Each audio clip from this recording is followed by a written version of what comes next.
Quand on parle du livre d'Exode, Exode veut dire déplacement. Le livre d'Exode est écrit par le prophète Moïse. Et le prophète Moïse a écrit 5 livres. Il a écrit le livre de Genèse, Exode, Nombre, Lévitique et Deutéronome. Voici les 5 livres qu'on va appeler les 5 livres du Pentateuque, qui seront appelés la Torah. Après avoir écrit le livre de Genèse, la Bible déclare qu'il va écrire le livre d'Exode, Exode qui retrace l'histoire du déplacement du peuple d'Israël de l'Égypte. Il a vécu en Égypte jusqu'aux portes de Canaan. Le peuple d'Israël a souffert 400 ans, pour ne pas dire 430 ans en Égypte. C'était 430 ans d'esclavage, de toutes sortes de souffrances.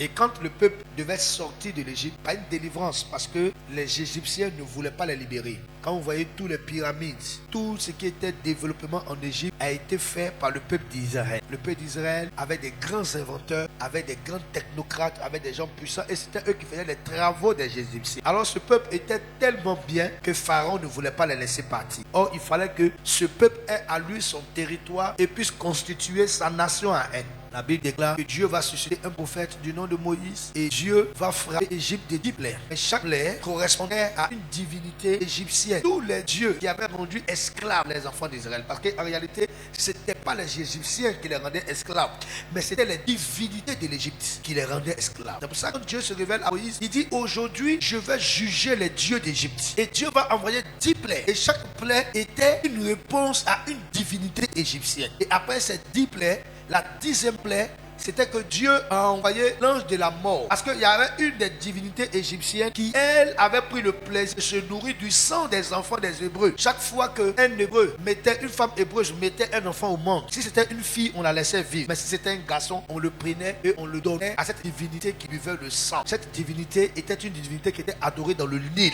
On prenait le bébé et on le jetait dans le Nil, on le sacrifiait à ce Dieu-là. Et Dieu devait juger ce Dieu qui buvait le sang des enfants hébreux. Et c'était le dernier démon qui devait juger. Et ce démon a été jugé par l'ange de la mort en frappant tous les premiers-nés d'Égypte. Vous savez, le tort que vos ennemis vous font subir, c'est le même tort que l'Éternel va les faire subir. C'est pour ça, dans la vie, fais tout pour faire du bien aux gens autour de toi. Quand tu fais du mal à un enfant de Dieu et que tu conspires contre un enfant de Dieu, le même mal que tu fais à l'enfant de Dieu, Dieu va te ramener ça en retour. C'est pour ça, entre vous ici, vous ne devez pas avoir de l'adversité.